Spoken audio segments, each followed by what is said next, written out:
ಚಿನ್ನ ಆಭರಣ ಬಗ್ಗೆ ಸಂಬಂಧಪಟ್ಟಂತೆ ಹಾಗೂ ಬಂಗಾರ ಏನು ಒಂದು ಬೆಳ್ಳಿ ಇರಬಹುದು. ಈ ದೇಶದಲ್ಲಿ ಪ್ರತಿನಿತ್ಯ ಸಾಕಷ್ಟು ಒಂದು ಏನು ಬೆಲೆ ಏರಿಕೆ ಆಗ್ತಾ ಇದೆ. ಹೀಗಾಗಿ ಜನಸಾಮಾನ್ಯ ಸೇರಿದಂತೆ ಮಧ್ಯಮ ವರ್ಗದವರಿಗೂ ಸಹ ಒಂದು ಈ ತೊಂದರೆ ಆಗ್ತಾ ಇದೆ. ಬನ್ನಿ ಈಗ ನಮ್ಮೊಂದರಿಗೆ ಒಂದು ಏನು ಇಲ್ಲಿ ಸಾಕಷ್ಟು ಜನ ಇದ್ದಾರೆ. ಚಿನ್ನಾಭರಣ ಬೆಲೆ ಏರಿಕೆಯಿಂದಾಗಿ ಏನೆಲ್ಲ ತೊಂದರೆ ಆಗ್ತದೆ, ಕೇಂದ್ರ ಸರ್ಕಾರ ಏನು ಈಗಾಗಲೇ ಇರಾನ್ ಮತ್ತು ಅಮೆರಿಕ ಸಂಬಂಧಪಟ್ಟಂತ ಯುದ್ಧ ನಡೀತಿದೆ, ಆ ಯುದ್ಧದ ಹಿನ್ನೆಲೆಯಲ್ಲಿ ಸಾಕಷ್ಟು ಬೆಲೆ ಏರಿಕೆ ಆಗುತ್ತೆ ಅಂತ ಹೇಳಿಕೆ ನೀಡಿದೆ. ಈ ಬಗ್ಗೆ ಕೇಳೋಣ. ಜನಸಾಮಾನ್ಯರಿಗೆ ಎಷ್ಟೊಂದು ತೊಂದರೆ ಉಂಟಾಗ್ತಾ ಇದೆ, ಏನೆಲ್ಲ ಆಗ್ತಾ ಇದೆ ಅಂತ ಕೇಳೋಣ. ಈಗ ನಮ್ಮೊಂದಿಗೆ ಇಲ್ಲಿ ಚಂದ್ರಶೇಖರ್ ರಾಠೋಡ್ ಇದ್ದಾರೆ. ಅವರು ಒಂದು ಸ್ಥಳೀಯ ಮುಖಂಡರು ಇದ್ದಾರೆ. ಈ ಚಿನ್ನಾಭರಣ ಏನು ಒಂದು ದರ ಏರಿಕೆಯಿಂದಾಗಿ ಏನೆಲ್ಲ ಸಮಸ್ಯೆ ಆಗಿದೆ ಅಂತ ಕೇಳೋಣ. ಈಗ ಪ್ರತಿನಿತ್ಯ ಚಿನ್ನ ಆಭರಣ ಬಗ್ಗೆ ಮತ್ತು ಬೆಳ್ಳಿ ಇರ್ಬೋದು, ಬಂಗಾರ ಇರ್ಬೋದು, ಇರ್ಬೋದು, ಈ ಸಾಕಷ್ಟು ಬೆಲೆ ಏರಿಕೆ ಆಗ್ತದೆ. ಇದರಿಂದ ಜನಸಾಮಾನ್ಯ ಏನ್ ತೊಂದರೆ ಆಗ್ತಾ ಇದೆ? ಇದು ಬರೀ ಚಿನ್ನ ಬೆಳ್ಳಿ ಮಾತ್ರ ಅಲ್ಲ, ಪ್ರತಿಯೊಂದು ಅಗತ್ಯ ವಸ್ತುಗಳು ಕೂಡ ಸನ್ಮಾನ್ಯ ನರೇಂದ್ರ ಮೋದಿ ಅವರ ಸರ್ಕಾರದಲ್ಲಿ ಅವುಗಳ ಬೆಲೆ ಗಗನಕ್ಕೇರಿದೆ. ಚಿನ್ನ ಬೆಳ್ಳಿ 2014ರಲ್ಲಿ ಸುಮಾರು 20-25 ಸಾವಿರ ಒಂದು ತೊಲೆ 10 ಗ್ರಾಮಕ್ಕೆ 25ರಿಂದ 28 ಸಾವಿರ ಒಳಗಾಗಿ ಬೆಲೆ ಇತ್ತು. ಸನ್ಮಾನ್ಯ ಮೋದಿ ಅವರು ಅನೇಕ ಸುಳ್ಳುಗಳನ್ನು ಹೇಳೋದ್ರ ಮುಖಾಂತರ ಜನರಲ್ಲಿ ತಪ್ಪು ಕಲ್ಪನೆಯನ್ನು ಬಿತ್ತಿ ಸುಳ್ಳುಗಳನ್ನು ಹೇಳೋದ್ರ ಮುಖಾಂತರ ಪೆಟ್ರೋಲ್ ದರವನ್ನ ನಾನು ಕಡಿಮೆ ಮಾಡ್ತೀನಿ, ಗ್ಯಾಸ್ ದರವನ್ನ ಕಡಿಮೆ ಮಾಡ್ತೀನಿ, ಪ್ರತಿಯೊಂದು ಅಗತ್ಯ ವಸ್ತುಗಳ ಬೆಲೆಯನ್ನ ಕಡಿಮೆ ಮಾಡ್ತೀನಿ ಅಂತ ಹೇಳಿ ಅದಕ್ಕೆ ತದ್ವಿರುದ್ಧವಾಗಿ ನಡ್ಕೊಂಡಿರ್ತಕ್ಕಂಥದ್ದನ್ನ ಎಲ್ಲ ಜನಸಾಮಾನ್ಯರು ಇವತ್ತು ಅನುಭವಿಸ್ತಾ ಇದ್ದಾರೆ. ಬಂಗಾರದ ಬೆಲೆ ಇವತ್ತು 1.5 ಲಕ್ಷ ದಾಟಿದೆ. ಯಾವುದೇ ಮಧ್ಯಮ ವರ್ಗದಾಗಿರ್ಬೋದು, ಕೆಳವರ್ಗದ ಜನ ಇವತ್ತು ಬಂಗಾರ ಗಗನ ಕುಸುಮ. ಮೊದಲೇ ಬಂಗಾರ ತಗೊಳ್ಳೋದು ಅಂತಂದ್ರೆ ಇದು ಉಳ್ಳವರಿಗೆ ಇರ್ತಕ್ಕಂಥ ಒಂದು ವ್ಯವಸ್ಥೆ ಇತ್ತು.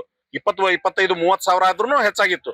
ಆದ್ರೆ ಈ ರೀತಿಯಾಗಿರ್ತಕ್ಕಂಥ ತಪ್ಪು ಆರ್ಥಿಕ ನೀತಿಗಳನ್ನ ಏನು ಕೇಂದ್ರ ಸರ್ಕಾರ ಪಾಲಿಸ್ಕೊಂಡು ಬಂದಿದೆ, ಅದರ ಪ್ರತಿಫಲವಾಗಿ ಇವತ್ತು ಪ್ರತಿಯೊಂದು ಬೆಲೆ ಅಗತ್ಯ ವಸ್ತುಗಳ ಬೆಲೆ ಇವತ್ತು ಗಗನಕ್ಕೇರಿದೆ. ಬಂಗಾರವನ್ನ ಈ ಸಂದರ್ಭದಲ್ಲಿ ಮದುವೆ ಸಮಾರಂಭ ಇರ್ಬೋದು ಮತ್ತು ಸಾಕಷ್ಟು ಒಂದು ಚಿಕ್ಕ ಪುಟ್ಟ ಕಾರ್ಯಕ್ರಮ ಇರ್ತಾವ, ಅದಕ್ಕೆಲ್ಲ ಜನಸಾಮಾನ್ಯ ತಗೋಬೇಕಾದ್ರೆ ಎಷ್ಟೊಂದು ತೊಂದರೆ ಆಗ್ತದೆ, ಬಹಳಷ್ಟು ತೊಂದರೆ ಆಗ್ತಾ ಇದೆ. ಇದು ಸರ್ಕಾರದ ತಪ್ಪು ಆರ್ಥಿಕ ನೀತಿ. ನಾನು ಮೊದಲೇ ಹೇಳಿದೆ, ಸನ್ಮಾನ್ಯ ನರೇಂದ್ರ ಮೋದಿ ಅವರು ಏನು ತಪ್ಪು ನಿರ್ಧಾರಗಳನ್ನ ತೆಗೆದುಕೊಂಡ್ರು. ಇತ್ತೀಚೆಗೆ ಇದಕ್ಕೆ ಮೂಲ ಕಾರಣ ಅಂತಂದ್ರೆ ರೂಪಾಯಿ ಅಪಮೌಲ್ಯ. ಡಾಲರ್ ಎದುರು ಇವತ್ತು ರೂಪಾಯಿ 95 ರೂಪಾಯಿಯನ್ನ ದಾಟಿದೆ. ಇವತ್ತು ಅದು ಶತಕದತ್ತ ಹೋಗ್ತಾ ಇದೆ. ಆ ರೂಪಾಯಿ ಬೆಲೆಯನ್ನ ನಿಯಂತ್ರಣ ಮಾಡಬೇಕು ಅಂತ ಹೇಳಿ ಕೇಂದ್ರ ಸರ್ಕಾರ ಇತ್ತೀಚೆಗೆ ಬಹಳಷ್ಟು ಪ್ರಮಾಣದಲ್ಲಿ ಬಂಗಾರವನ್ನ ಮಾರಾಟ ಮಾಡ್ತು. ಅದರ ಪ್ರತಿಫಲವಾಗಿ ಇವತ್ತು ಬಂಗಾರದ ಬೆಲೆ ಗಗನಕ್ಕೇರಿದೆ. ಹೀಗಾಗಿ ಇದಕ್ಕೆ ಮೂಲ ಕಾರಣ ಅಂತಂದ್ರೆ ನರೇಂದ್ರ ಮೋದಿ ಅವರ ತಪ್ಪು ಆರ್ಥಿಕ ನೀತಿಗಳು. ಖಾಸಗಿ ವಲಯದ ಉದ್ದಿಮೆಗಳನ್ನ ಮಾರಾಟ ಮಾಡಿರ್ಬೋದಾಗಿರ್ಬೋದು. ಈ ರೀತಿಯಾಗಿರ್ತಕ್ಕಂಥ ತಪ್ಪು ನಿರ್ಧಾರವನ್ನ ತೆಗೆದುಕೊಳ್ಳೋದ್ರ ಮುಖಾಂತರ ಇವತ್ತು ಕೇಂದ್ರ ಸರ್ಕಾರವನ್ನ, ಭಾರತ ಸರ್ಕಾರವನ್ನ ಇವತ್ತು ದಿವಾಳಿಯೇ ಅಂಚಿಗೆ ತಂದು ನಿಲ್ಲಿಸಿರತಕ್ಕಂಥದ್ದೇ ನರೇಂದ್ರ ಮೋದಿಯ ಸಾಧನೆ.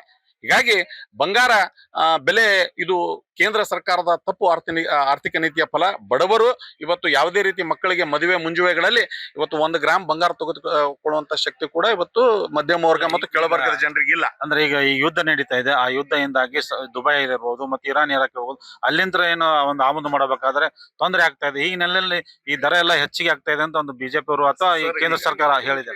ಈಗ ಅದು ಅವರು ತೆಗೆದುಕೊಳ್ತಕ್ಕಂತ ಡಿಫೆನ್ಸ್. ಅದು ಕೇಂದ್ರ ಸರ್ಕಾರ ಯುದ್ಧ ನಡೆದು ಈಗ ಬಹಳ ಅಂದ್ರೆ 1-2 ತಿಂಗಳಾಗಿರ್ಬೋದು. ಫೆಬ್ರವರಿ ನಂತರದಲ್ಲಿ ಬಂಗಾರದ ಬೆಲೆ ಗಗನಕ್ಕೇರಿದ್ದು ಯಾವಾಗ? ಸುಮಾರು 1 ವರ್ಷ 2 ವರ್ಷದಿಂದ ಕೂಡ ನಿರಂತರವಾಗಿ ಬಂಗಾರ ಏರ್ತಾನೆ ಇದೆ. ಇದಕ್ಕೆ ಕಾರಣ ಏನಂತ ಹೇಳಿದ್ರೆ ರೂಪಾಯಿ ಅಪಮೌಲ್ಯ. ರೂಪಾಯವನ್ನ ಹೆಂಗಾದ್ರೂ ಮಾಡಿ ಅದನ್ನ ಹಿಡಿಬೇಕು, ಅದರ ಮೌಲ್ಯವನ್ನ ಕೆಳಗೆ ಬೀಳಾರ್ದ ನೋಡ್ಬೇಕು ಅಂತ ಬಂಗಾರ ಮಾರಾಟ ಮಾಡಿದ್ರು ಕೇಂದ್ರ ಸರ್ಕಾರ. ಏನ್ ಡೆಪಾಸಿಟ್ ಇತ್ತಲ್ಲ ಕೇಂದ್ರ ಸರ್ಕಾರದ ಬಳಿಯಲ್ಲಿ, ಬಹುಪಾಲ ಬಂಗಾರವನ್ನ ಮಾರಾಟ ಮಾಡಿ ರೂಪಾಯಿಯನ್ನ ನಿಯಂತ್ರಣ ಮಾಡ್ಬೇಕಂದ್ರೂ ಕೂಡ ಅದು ಸಿಗ್ತಾ ಇಲ್ಲ. ಯಾಕಂತ ಹೇಳಿದ್ರೆ ಪೆಟ್ರೋಲ್, ಡೀಸೆಲ್, ಗ್ಯಾಸ್ ನಿರಂತರವಾಗಿ ಬೆಲೆ ಏರ್ತಾ ಇದೆ. ಅವೆಲ್ಲವನ್ನ ಖರೀದಿ ಮಾಡ್ಬೇಕು, ಡಾಲರ್ನಂದೇ ಖರೀದಿ ಮಾಡ್ಬೇಕು. ಡಾಲರ್ ಏನು ನಮ್ಮ ಹತ್ರ ಏನು ಡಾಲರ್ದು ಡೆಪಾಸಿಟ್ ಇತ್ತು ಅದು ಕಡಿಮೆ ಆಗಿದೆ. ಹಿಂಗಾಗಿ ಡಾಲರ್ನಲ್ಲಿ ನಾವು ಆಮದು ಮಾಡ್ಕೊಳ್ತೀವಿ. ಆ ಆಮದಿನ ಕಾರಣದಿಂದಾಗಿ ಪ್ರತಿಯೊಂದು ಬೆಲೆ ಏರಿದ್ದು. ಈಗ ಬಂಗಾರದ ಏನು ಬೆಲೆ ಏರಿಕೆ ಆಗಿದೆ, ಇದು ಕೇಂದ್ರ ಸರ್ಕಾರದ ನರೇಂದ್ರ ಮೋದಿ ಅವರ ತಪ್ಪು ಆರ್ಥಿಕ ನೀತಿಯ ಪ್ರತಿಫಲವಾಗಿ. ಅದಕ್ಕೆ ಈ ನರೇಂದ್ರ ಮೋದಿ ಅವರು ಏನ್ ಮಾಡ್ಬೇಕಂದ್ರೆ ಇದಕ್ಕೆ ಸರಳ ಆಗ್ಬಹುದು ಅಥವಾ ಕಡಿಮೆ ಆಗ್ಬಹುದು ಅಂತ ನಿಮ್ಗೆ ಅನಿಸ್ತಾ ಇದೆ? ಅವ್ರಿಗೆ ಏನ್ ಅಡ್ವೈಸರ್ಸ್ ಇದ್ದಾರೆ, ಫೈನಾನ್ಷಿಯಲ್ ಅಡ್ವೈಸರ್ಸ್, ತಪ್ಪು ಆರ್ಥಿಕ ನೀತಿ ಅವರು ನಿರ್ಧಾರವನ್ನು ಮಾಡ್ಕೊಳ್ತಾ ಇದ್ದಾರೆ. ಆಮೇಲೆ ಅಂಕಿಅಂಶಗಳು ಏನಿದೆ ಕೇಂದ್ರ ಸರ್ಕಾರ ಇವತ್ತು ಹೇಳ್ತಾ ಇರತಕ್ಕಂಥದ್ದು ಎಲ್ಲ ತಪ್ಪು ಅಂಕಿಅಂಶಗಳು. ಹೀಗಾಗಿ ಈ ಕೇಂದ್ರ ಸರ್ಕಾರದ ಆರ್ಥಿಕ ನೀತಿಯಾಗಿ ಪ್ರತಿಫಲವಾಗಿನೇ ಇದು ಬೀಳ್ತಾ ಇದೆ. ಇದನ್ನ ನಿಯಂತ್ರಣ ಮಾಡೋದು ಬಹುತೇಕವಾಗಿ ಬಹಳ ಕಷ್ಟ ಸಾಧ್ಯ. ಮುಂದಿನ ದಿನಮಾನಗಳಲ್ಲಿ ಈ ಸರ್ಕಾರ ಹೋದಾಗ ಏನು ಒಳ್ಳೆಯ ಮನಮೋಹನ್ ಸಿಂಗ್ನಂತ ಆರ್ಥಿಕ ತಜ್ಞರು ಈ ಸರ್ಕಾರವನ್ನ ಉಳಿಸ್ಬೇಕು. ಈ ಏನು ಬೆಲೆ ಏರಿಕೆ ಇದನ್ನ ನಿಯಂತ್ರಣ ತರೋಕ್ ಸಾಧ್ಯ. ಈಗಿನ ಪರಿಸ್ಥಿತಿಯಲ್ಲಿ ಕೇಂದ್ರ ಸರ್ಕಾರದಲ್ಲಿ ಆ ರೀತಿಯಾಗಿರ್ತಕ್ಕಂಥ ಅನುಭವಸ್ಥ ಆರ್ಥಿಕ ತಜ್ಞರು ಯಾರೂ ಇಲ್ಲ. ಹೀಗಾಗಿ ಇದು ಇನ್ನೂ ಹೆಚ್ಚಿಗೆ ಆಗತ್ತೆ ಹೊರತು ಇದನ್ನ ನಿಯಂತ್ರಣ ಮಾಡೋ ಶಕ್ತಿ ಕೇಂದ್ರ ಸರ್ಕಾರಕ್ಕೆ ಇಲ್ಲ ಅಂತ ನನ್ನ ಅಭಿಪ್ರಾಯ.